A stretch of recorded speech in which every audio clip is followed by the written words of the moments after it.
Okay, everybody, here we go. Excel is simple. These are the basic things that you need to know in order to get started in Excel. There's 9 things that we're going to go through today. They are the real basics, copying, pasting, freeze, columns, grouping.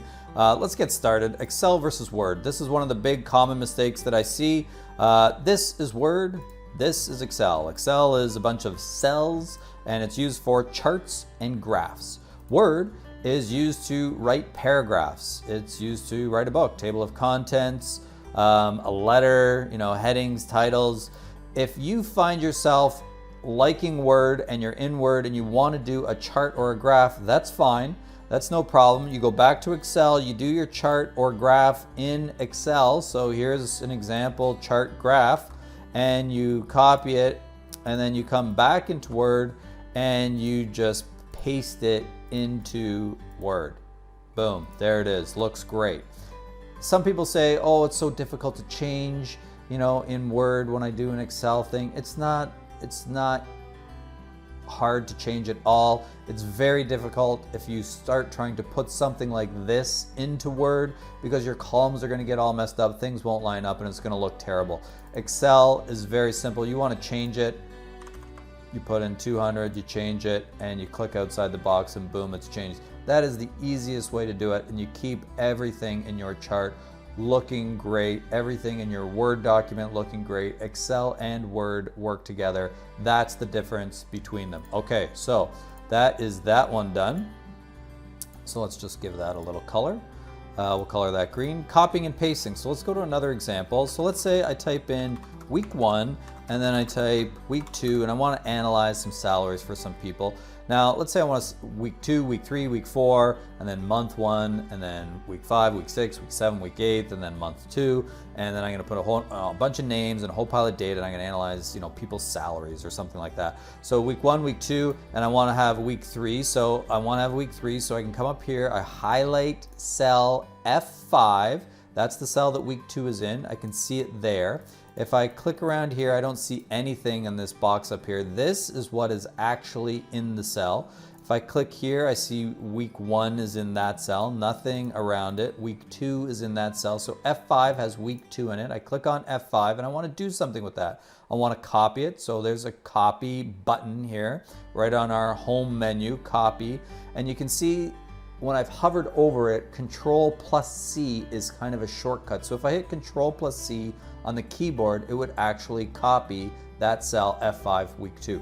So let's just press the button instead, week 2. And you can see I've got the little marching ants dancing around the cell. Now this is what I'm copying, and I want to copy it over into cell G5. So where do I want to copy it to? I click on G5, that's where I want it to go. And I can come up here and click paste. Now you see when I hover over paste, it's Control V. That's the shortcut key on the keyboard. If you want to, instead of hitting these buttons, if you want to just press Control V, you can paste it in here. So this is paste, boom. Now you see it's got week 2, and now I've got week 2 up here, and I don't want it to be week 2, I want it to be week 3. So I go up into my action bar there, and I change the 2 to a 3, and now I got week 1, week 2, week 3. Conversely, I can just use the shortcuts, so I can use Control C. That gives me the marching ants. I go 1 to the right, and I hit Control V, and there it pops up, and I change the 3 to a 4, and that's another way to do it.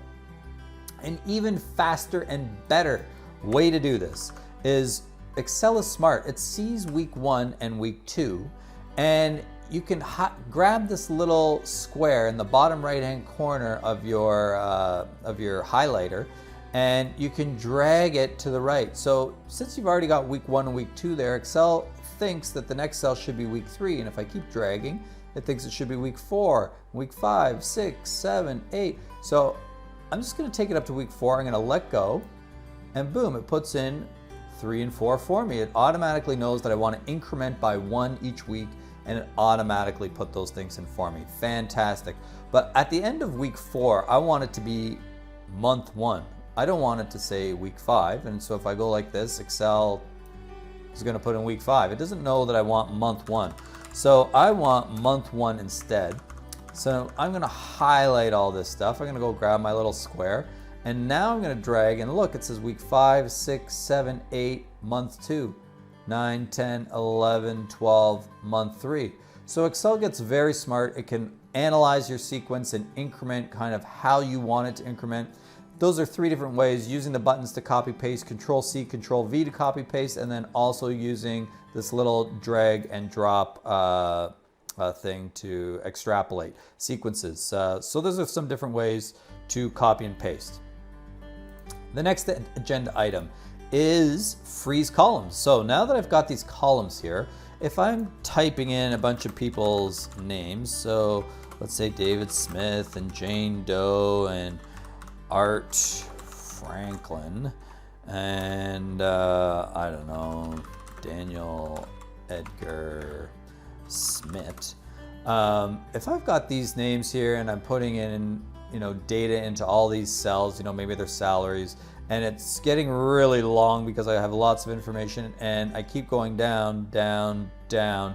Pretty soon my heading of week 1, 2, 3, 4, month 1, it's gone. And I don't remember where week 1 started. Maybe it was this cell, maybe it was that one. So we want to freeze this top row. We always wanted to have it show up so that as I scroll down, it doesn't go off the screen.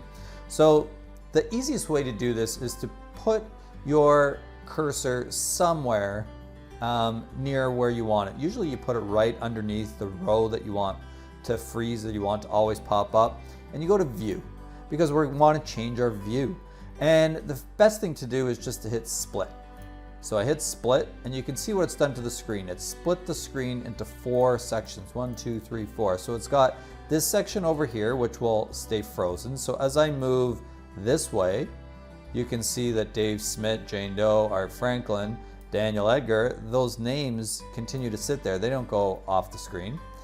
And if I come all the way back now, and then if I go down, the week 1, 2, 3, 4 stays across the top, and I can put in lots of information down here. So I don't really care about keeping this section frozen. I'm only worried about the top section right now. So to get rid of a split, you double click it. So you can just hover over this little gray bar that they've shoved in here and you double click and it goes away.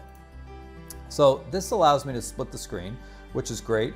But now you can see here that I have rows 1, 2, 3, 4, and then I actually have rows 1, 2, 3, 4 again. It's showing the same 4 rows twice in a row, and as I go off the screen, fine, that looks a little bit better. But if I keep going, I end up getting the same section twice. So what you want to do there is you want to freeze the panes.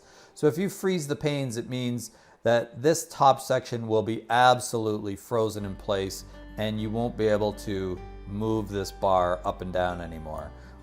But it will also take away this section. So all you do to that is you click freeze panes, which is right beside split, and you click freeze panes. Boom, you see this row, that gray bar kind of disappears, and now it's just forever got that one section at the top, and you don't have this other section twice. The rows go 1, 2, 3, 4, 5, 6, and it's just frozen that top section. So that is freeze panes. Very, very handy for analyzing your work, especially when it gets large. Okay, so that's freeze columns. Let's color that green. Wonderful. Next is grouping. So, I'm going to come in here and I'm going to say David Smith is $100, $200, $50, and $75 a week. And in week 2, they make the same. And maybe this guy makes a little less, and 70. And then, this is 200 at the end of month 1, 400, 55, and 145 at the end of month 1. So I've just typed in all of that information right now. That's great. But I don't really want to see the weeks. I only want to see the months, and I still want this data there because I want to see the weeks maybe, but really if I'm going to print this or I'm going to show it to somebody, or all the weeks, if I put them all in 52 weeks, that's going to go way off the screen. I just want to see 12 months. So I'd like to see 12 columns, but I still want all this data there. So the best way to do that is to group.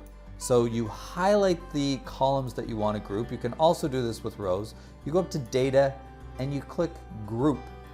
And it puts this little button up here and it says all these little dots are the columns that are grouped. And now I can just minus, they're all hidden. Boom, like that. It just goes right to month 1. Or if I want them back, boom, they're back. And this nice button always sits with me at the top, so I know what's hidden and what's not. And if I have multiple buttons, I can turn one off and one on, you know. I can do whatever I want. If I go up here and I hide instead, so one of the big features in Excel is highlight and then always right click. Right click gives you a fantastic menu of all the most important things all the time. So if you're ever in doubt, highlight, right click on your mouse, and you'll get a nice little succinct menu here. So one of the things I can do is highlight, right click, and you'll see this option to hide. So I can hide that instead. I'm just gonna undo that for now.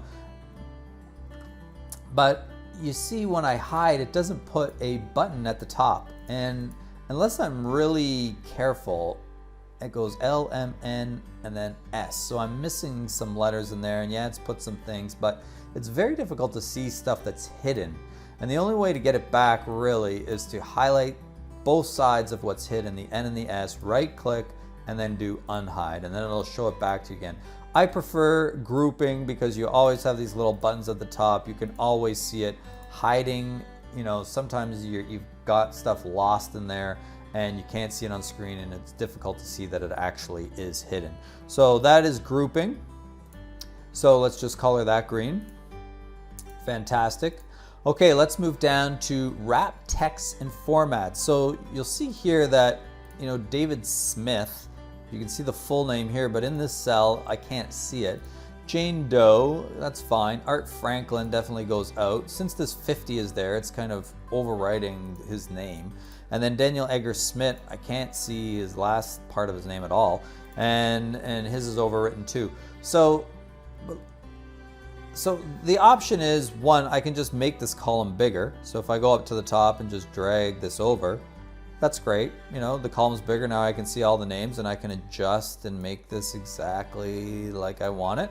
Perfect. So that is definitely an option to just resize your column by dragging the side of it over. Another option, if we just left that back kind of how it was, is to wrap the text. So again, you click on the cell that you want to wrap. So let's say we want to do the Daniel Edgar Smith guy, and we right click and we go to format cells. So you're going to use this a lot. And in here is a feature called wrap text. So let's just see what that does. Boom. It makes sure that whatever you've put in that cell will show up entirely in that cell, and it wraps it to the next line and the next line. So Daniel Edgar Smith is now showing up completely in that cell, and it's not trying to extend out into a cell beside it. It's all staying within its cell. So, and that is now a format of this cell, which is D10. That is the format of D10. It has a wrap text format in addition to what's written in it. And I can change whatever, you know, this, I can put Gord, Jones, Flint, and it will continue to wrap the text even though I've changed the text, because that wrap text is with the cell D10. So that is that's how you do wrap text. I could do wrap text on all cells at once if I highlight them all and I right click and I go format cells. I can wrap text on all of them. Now you can see the problem is everything starts to get a little bit bigger. If I extend again, you know that the rows are starting to get, you know, this row is really high and this row is really small because this is a big name and it was wrapped before and whatever. So that's kind of the problem with, one of the problems with wrapping text. So you can undo this as well. Format cell, you can see that it's got the little check mark beside wrap text, so I can take wrap text out and then boom, wrap text is out and everything just goes back to how it should be, which is great. So now wrap text isn't associated with any of those cells. So that's wrap text and some other formats. So now let's say we want to sort this. So Art Franklin obviously would be the first in our list if we sorted this alphabetical. But it's going to be difficult, you know, to just move him up here. It's too bad that he's down third. I need Art Franklin and the 50 and the 5 and the 55 to all be together on one line and to be sorted in this group. So again, the easy way to do this in Excel is just highlight everything that you want sorted. So I'm going to sort by this column, but it needs to keep all of this information with it as well. If I just sort this column and art ends up here, then art's gonna have 100, 100, and 200, and that's not what he got paid. So I need to let Excel know that, yeah, I want this column to be the sort key, but I also need it to maintain all of these values next to Art Franklin. So I highlight everything that I want sorted. I go up to data, and then here's a nice big sort button. And this makes it really easy. Do you want it sorted A to Z, or do you want to sort it Z to A, highest to lowest? Well, I want it sorted A to Z, and it's always just going to look at your first column. So you click that, boom, and it sorts your first based on your first column. And there you go, Art Franklin, 50, 55, 55, 55, and 55. Everything's together, and everything's sorted according to this column. So that is the sort function in Excel. That's great. Now we go to insert, delete rows and columns. So let's say, I messed up. Let's just delete that one. And I forgot week 1, 2, 3, 4, month 1. Oh shoot, I don't have week 5 in here. So I want to add a column. So I go up, I click where I want the column to be added. What do? My default, I'm not sure. I don't know where anything is in the menu. I right click and it gives me the most important options, and I click insert. You can see it just shoves everything to the right, and here I can come and type week 5. So that's how you insert a column. It's the same thing on the rows. So let's say I wanted to insert somebody between Dave Smith and Gord Jones. I highlight the row that I wanted in, I right click, and again I got the same menu options. I insert, and now I can type in the information I want there.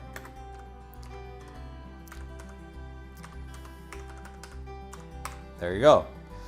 So that is inserting rows and columns. If I wanted to delete that and I said, geez, that's great. I thought I needed it, but now I don't. I highlight the cell, I right click, always right click, and there's another option to delete. There's also other options to clear contents, to format cells. You can change things to be number or currency or different decimal places. You can change your font. You can put borders on things.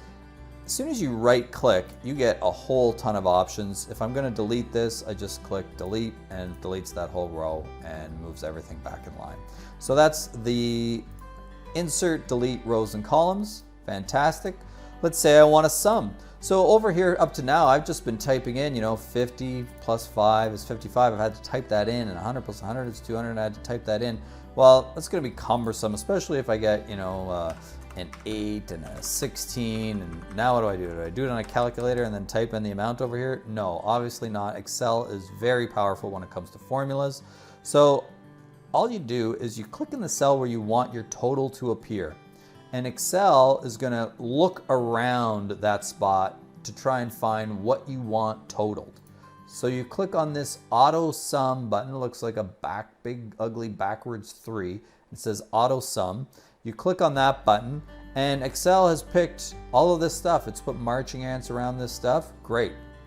Enter, and it's added it all up for you. I can take this 200 and click this. It's going to look around and see, geez, what does this guy want to add up? Click, boom, marching ants again around that section. Uh-oh, now look at this one. So now I'm here, and this is 145, but when I click AutoSum, it thinks I want to sum the 2 above it. It got the first 2 right, and it extended out to the left, but it's not getting these right. It's extending up top. It thinks I want that way. Well, that's fine. Excel, you're wrong this time, but let's just highlight for Excel what needs to be summed. So you just highlight those cells, and those are the ones, Excel, that need to be summed. You're just telling it that that's what you want to be added up, and you let go. You've highlighted those, you hit enter, boom, there's your total. Let's do this one. Oh, again, it's trying to sum the ones above, but no, I don't want those, Excel. I'm going to highlight what I do want highlighted, or what I do want summed, hit enter, and there it is. And now if I do one last auto sum down here, oh yeah, maybe I do want those top ones because I want a total of what was paid out in salaries in the month. So there you go. So that's basically how you do auto sums and the sum feature in Excel. And last but not least, highlighting cells. Well, we've been highlighting cells all the way going. I've been coloring these green as we go, but just so you know, it's tough to see month 1 and month 2 and month 3 buried in here. So there's some formats that you can do. So format cell, right click, format cells. And let's say, geez, I don't want it to be black, I want it to be blue. And I'm not going to change my font, but I want to make the font size, giant, because I want it to stand out. And do I want it underlined? Yeah, maybe, let's double underline it.